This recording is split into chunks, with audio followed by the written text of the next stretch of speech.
Rowan Hale was just closing the stable door when he heard a strange noise. He turned around, his hand instinctively reaching for the grip of his rifle. The pale moonlight spilled across the yard, and from the shadows emerged a tall, solid figure. An Apache woman taller than any woman Rowan had ever met was bent over, rummaging through a sack of horse feed. She straightened when she saw him, her frame large enough to block out the moonlight behind her. The war paint on her face had faded in the night wind, and her deep, dark eyes were calm in a way that was almost frightening. Rowan swallowed hard, raising his gun, though his hand was trembling slightly. The woman did not step back. "If you were going to shoot," she said in a low, steady voice, "I would already be lying on the ground."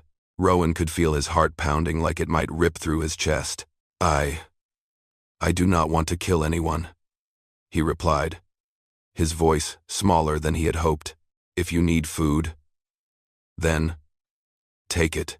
She stared at him for so long that he felt like her gaze was seeing straight through his chest. Then, without another word, she tossed back a tied-up sack of grain, turned, and walked into the darkness, her broad silhouette fading into the vast prairie sky. Rowan stood there for a long time afterward, not because he was afraid, but because, in a life filled with solitude, this was the first time something had ever made his heart skip a beat. Since that night, Rowan Hale had not known a single truly peaceful morning. No matter what he was doing, drawing water from the well, chopping wood, or checking the fences, he always had the sense that a pair of eyes were watching him from the northern pine ridge. It was not a hostile gaze, but a quiet presence, heavy, like the breath of a coming storm. At first, he thought it was just lingering thoughts from seeing the Apache woman in the dead of night. But then, on Wednesday morning, while spreading hay for the horses, he heard the soft crack of a dry twig. Rowan turned around, saw no one. Only a fleeting shadow across the hillside. He muttered under his breath, "You are still here, are you not?" Silence answered him. That evening, when the sun bled a deep crimson across the sky, that silence finally stepped out of the darkness. She was there, the tall Apache woman, standing like the earth itself had risen just to carry her footsteps. Rowan was so startled, he dropped his hoe. She did not smile, did not frown. She only looked at him. "You look at me like a starving man looks at a piece of bread." Her voice was low, firm, and every word struck him straight in the chest. Rowan flushed red. I did not mean to make you uncomfortable." She took one step forward. He took one step back. "No man has touched me for many months. Not since my husband died." She stopped right in front of him, her breath warm and close enough to make Rowan choke on air. "Do you know what that feels like?" Rowan swallowed hard, eyes dropping like a child caught doing something wrong. I do not. I have never. I've been with any woman." That confession changed something in the air. The tension of the forest lifted, replaced by the quiet curiosity of a new wind. She tilted her head, her eyes still sharp but softer than before. "A man who has never belonged to anyone," she murmured. "And he looks at me like that." Rowan clenched his fists to stop himself from trembling. "You keep appearing and disappearing. I do not know what to think." She suddenly let out a soft laugh, rare and husky, like stones breaking in a mountain stream. "Good. As long as you are thinking about me." That line left Rowan frozen in place, and she, after leaving his heart dangling by a single thread, turned and walked away. Her tall figure like a silent challenge. "Come find me, if you dare." Ever since that crimson-red afternoon, Kiara's presence was no longer something hidden. She came to the ranch as if it had always been where she belonged. Rowan never heard her footsteps, but time and again, he would turn to find her swinging an axe into the thick log he had been struggling with since morning. With such ease, it almost insulted his manhood. On another day, he saw her carrying an entire bundle of hay on her shoulder, walking as lightly as the wind. Rowan felt both embarrassed and amazed. "You do not have to do all that. This is my job." Kiara glanced at him, her dark eyes glinting with mischief. "I am not used to sitting still, and you need help." Rowan scratched his head, mumbling, "I just am not used to having someone here." She laughed again, a sound that warmed the whole afternoon. "I know, but you will get used to it." The days passed with a strange but gentle rhythm. They shared dinner together, sometimes without saying a word. But the silence was full of warmth. Rowan slowly realized he was waiting to hear her footsteps, hoping to hear her voice call his name, longing to see her broad shoulders dip beside the fire when night came. One night, the cold was harsh, and the wind howled across the wooden roof. Rowan stood with his arms crossed in front of the fireplace. Kiara stood beside him, the heat from her body drifting over and making him feel strangely unsteady. At last, Rowan gathered his courage and asked, "Kiara, why do you keep coming back here?" She looked into the fire for a long moment, as if searching through something deep inside. "Because here, no one orders me around. No one demands that I be someone I do not want to be. Here, I feel like I am still alive." Rowan's heart pounded. "If you want to stay, I will not say no." She turned to him and her gaze made him feel like his feet had grown roots into the floor. "You say that, Rowan Hale, but do you understand what that means to someone like me?" Rowan did not look away this time. He reached out, hand trembling slightly, and for the first time in his life, he dared to do what he wanted. He gently touched her large, calloused hand. Kiara did not pull away. She simply gripped his hand, firm, strong, full of life, like a promise that did not need words. "I choose you, too." The dry season had begun to sweep across the prairie. Gentle evenings by the fire quickly gave way to an air that felt heavy, like stone pressing against the chest. Rowan could feel it in Kiara's eyes, a kind of unease she tried to hide, but could not. One morning, while Rowan was tending to the horses, Kiara suddenly placed her hand on his shoulder and gave a gentle squeeze. "Rowan, they are coming." He turned to her. "Who?" She took a deep breath, as if bracing herself to speak something painful. "My tribe. They want me to return, to force me to marry my late husband's brother. I have refused for too long. Now, they are no longer asking. They are commanding." Rowan felt a chill spread through his chest. "You do not want to go back. I want to live. I want to choose my own life." Her voice was hoarse, trembling slightly. "And I am not choosing to go back." He wanted to hold her, but feared it might hurt her more. Before he could react, the sound of horse hooves thundered from a distance, heavy, steady, full of rage. Kiara immediately pushed Rowan toward the stable door. "Get to the cellar, now." They ran to the small underground shelter, hidden beneath the storage shed. Rowan lifted the hatch. Kiara climbed down first, and he followed close behind. Above them, the horses came to a halt, followed by a shout in deep, angry Apache. "Kiara, come out. You belong to the tribe, not to the home of this white man." Rowan could feel Kiara's breath close beside him. The space was barely large enough for the two of them to sit side by side, their heads nearly touching. He noticed her hand was trembling. "Just slightly, Kiara," he whispered. "I will not let them take you." She turned to him, her eyes full of tears but burning with pride. "Rowan, I am not hiding because I am afraid of them. I am hiding because—" She placed her large hand on his cheek, then gently slid it down to his neck. "Because I want to stay with you." Her breath was hot and close, so close that the outside world disappeared. Then, in that tight, dark space, Kiara leaned in and her lips met as a kiss that was both fierce and trembling, as if she poured every last bit of her soul into it. When she pulled away, she whispered, her voice broken, "That is why I came here. You are the only one who ever made me feel alive again." Rowan pressed his forehead against hers and whispered, "If they want you, they will have to step over my dead body first." Above them, footsteps pounded the ground. 7 torches moved around the ranch. Rowan gripped her hand tightly. The confrontation could no longer be avoided. "Thank you for being here with me. Let me know where in the world you are listening from, and if this story has touched your heart, please consider subscribing to the channel to support me. I only wish you peace and happiness wherever in the world you are hearing this story." When the sound of torches stabbing into the ground echoed outside the stable door, Rowan knew the moment he could no longer avoid had come. He looked at Kiara in the darkness of the cellar. Her eyes were full of worry, but shining with something even stronger. Absolute trust. "Let me go out," Rowan said softly. "Rowan, do not." He placed a finger gently on her lips. "If I do not step out, They will burn this entire ranch.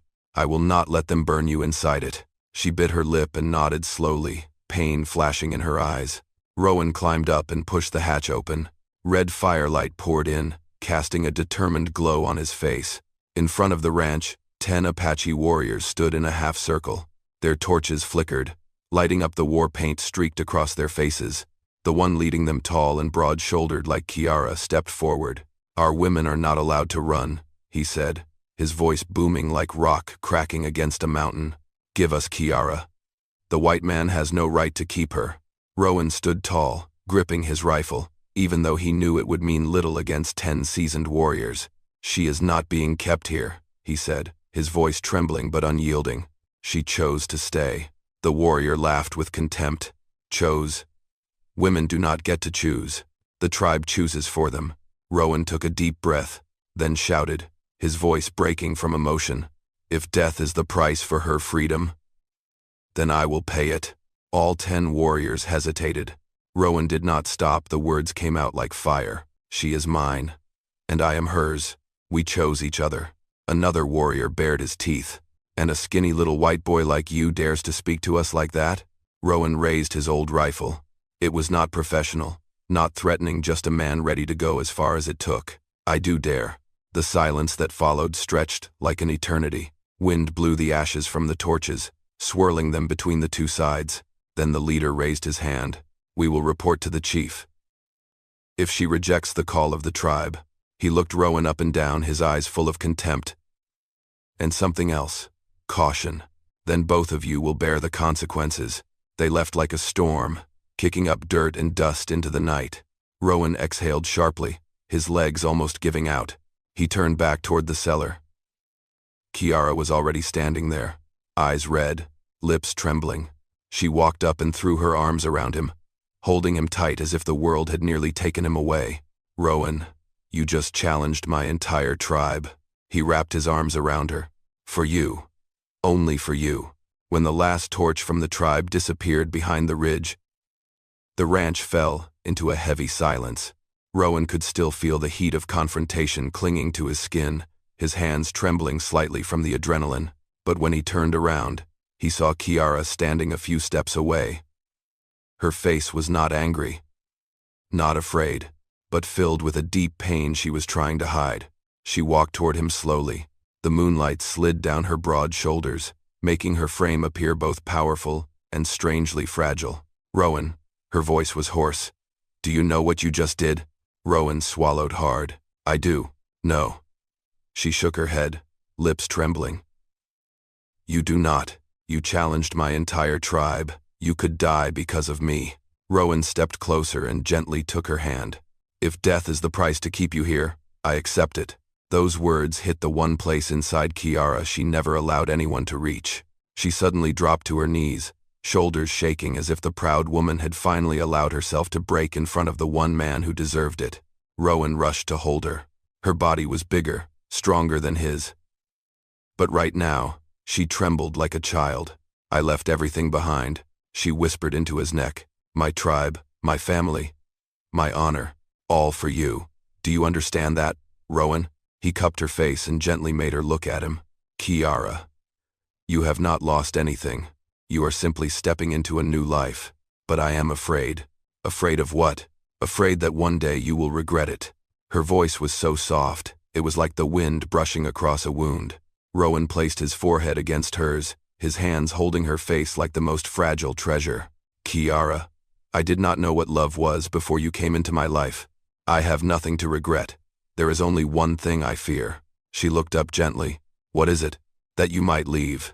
Tears spilled from her fierce eyes, the tears of a woman who had spent a lifetime fighting, never knowing what it felt like to be held. She whispered, her voice cracking, "I will not leave you. Even if I have to fight the whole tribe." Rowan pulled her into his arms, holding her so tightly it felt like the two of them were becoming one. "Then let us start over. I will spend the rest of my life making sure you never regret choosing me." In his arms, Kiara closed her eyes, allowing herself, for the first time in many years, to believe in a future free of chains. That night, they did not sleep. They simply held each other for a long, long time. like two souls who had finally found the only safe place left in this vast and ruthless world. 2 months passed like a spring stream, quiet, yet full of new life. From a barren ranch, Rowan's land began to change in shape, in color, even in spirit.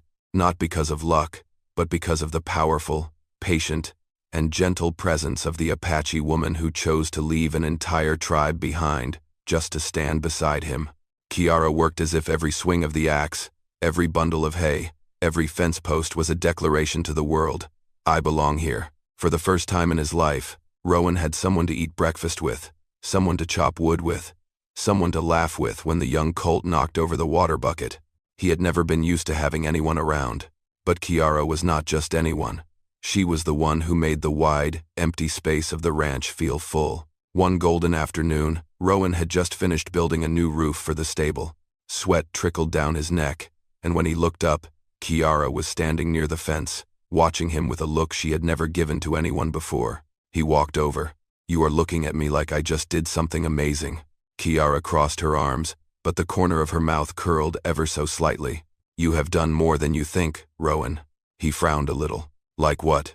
She stepped closer, her shadow falling over him like a steady tree, like turning this place into a home. Rowan looked around the small vegetable garden they had planted together. The new fence line, the clean water barrels, the reinforced stable, all of it carried both their hands. He swallowed deeply, his chest suddenly warm. "I never thought I could do that for anyone." Kiara took his hand. This time, Rowan did not hesitate. He held her large, warm hand as if it had always been there. "What I found here," she said softly, her eyes fixed on his, "is worth more than everything I left behind. I found freedom." She stepped even closer, her voice gentler now. "And I found you." Rowan touched her cheek, gently brushing away the last trace of sunlight. "Kiara, you did not just find freedom. You brought it to me, too." She rested her forehead against his, their breaths blending together. "We saved each other, Rowan Hale." He gave a quiet smile. "And we will keep doing that, one day at a time." What was once a silent and barren ranch had become the place where two wounded souls learned to trust, to breathe, and to come alive together. That summer arrived with the scent of freshly cut grass and the gentle murmur of a stream at the foot of the hill. For Rowan Hale, time was no longer measured in days or months, but in quiet moments beside the woman who had chosen to leave behind an entire world just to stand by his side. For Kiara, every morning she woke up on this land felt like a silent victory, a triumph over fate, over the rules she no longer accepted, and over the fear that her heart might never be free. The tribe never came back. Perhaps they considered her dead by the rights of the Apache. When someone leaves the tribe, their soul no longer exists in the memory of the people. Kiara knew that truth hurt, but when she saw Rowan sitting on the porch, bent over to repair his worn-out boots, she understood. It was pain, but it was worth it. One afternoon, as a cool breeze drifted through the porch beams, Kiara had just finished building a new rack for drying meat. Rowan stepped outside, standing quietly for a long moment, watching her. "You are looking at me like you have something to say." Her voice was low, warm, and more grounded than in the early days when he first met her. Rowan walked over and gently touched her strong hand. "I am thinking about the future." "What kind of future?" Rowan took a deep breath, looking into her eyes as if seeing the rest of his life in them. "A future that you and I build with these hands. Not your past, not my loneliness. Just us." Kiara softly touched his cheek, her eyes glowing with the tenderness that only those who have lost too much know how to cherish. "Rowan, you have no idea how much you saved me." He shook his head, smiling gently. "No, you saved me first." They stood close together, letting the breeze carry away everything that no longer mattered. On this patch of land, two souls who once belonged nowhere had found a place to root themselves, not because of the earth, but because of each other. Kiara rested her head on his shoulder, her voice like a vow. "I used to fear that giving everything up would leave me empty, but now I know.